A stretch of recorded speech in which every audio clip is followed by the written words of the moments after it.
Rory McIlroy delivered the winning shot Sunday as live golf returned to television for a skins game that revealed plenty of rust and raised more than $5 million for COVID-19 relief funds. McIlroy and Dustin Johnson, who had not won a skin since the sixth hole, had a chance to win the final 6 skins worth $1.1 million on the final hole at Seminole in the tailor-made driving relief exhibition. Both missed, and they returned to the par 3 17th for a closest to the pin contest. From a forward tee at 120 yards, Matthew Wolff was 18 feet below the hole. His partner, Wolff-Fowler, missed the green. Johnson found a bunker. Down to the last shot, McIlroy barely stayed on the shelf left of the pin, measured at 13 feet. Air 5, McIlroy said, alluding to the social distancing in place at Juno Beach, Florida. The final carryover gave McIlroy and Johnson $1.85 million for the American Nurses Foundation. Fowler, who made 7 birdies, and Wolff made $1.15 million for the CDC Foundation. I'm proud to be part of an event to entertain people at home on a Sunday afternoon and to raise money for people who need it, McIlroy said as he played the 18th hole. Wolff, a 21-year-old Californian with big game and plenty of swagger, earned $450,000 for relief funds by having the longest drives on 2 par-5s, 356 yards on number 2 and 368 yards on number 14.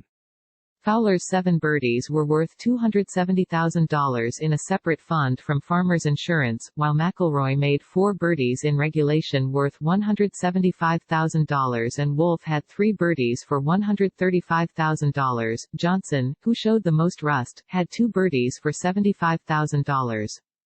PGA Tour charities allowed for online donations during the telecast and raised more than $1 million. The donations will continue until Tuesday. When the exhibition ended, more than $5.5 million had been pledged, starting with the $3 million guarantee from United Health Group. Players carried their own bags. In a telephone interview during the match on NBC, President Donald Trump called the return of golf and sports in general important in terms of the psyche of our country. Television had a skeleton crew on the grounds. The play-by-play and analysts were 200 miles away in St. Augustine, Florida, and host Mike Tirico was at his home office in Michigan. The match went more than 4 hours, primarily because players were at times held in place to give the 6 TV cameras time to get in position on the next hole. Mark Russell, the PGA Tour's vice president of rules and competition, was the only one to handle the flagstick. Bunkers didn't need to be raked because this was the only match on the course, which closed for the summer last week. It was an awesome day, McIlroy said. It was nice to get back in the golf course and get back to some sort of normalcy. The players wore microphones, though the banter was limited and ended early. Most of it came from McIlroy, who had to make a short birdie putt on the second hole to match Wolff's birdie. He rolled it in and said to Wolff, "I think you forget I've won 2 FedEx Cups that total $25 million. That doesn't faze me, youngster." Fowler played the best golf and staked his side to the lead with 4 birdies in a 6-hole stretch around the turn, including a 20-footer on number 11 that was worth 2 skins at $200,000. He raised his finger, and McIlroy said, "Did you hear all those cheers?" There were no fans, and fewer than 50 people were at Seminole.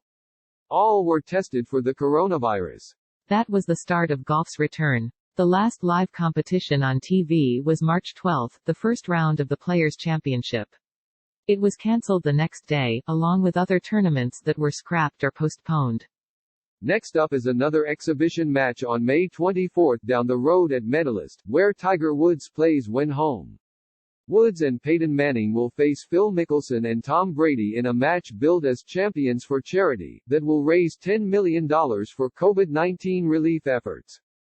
The real golf show is to return on June 11, with the Charles Schwab Challenge at Colonial in Fort Worth, Texas.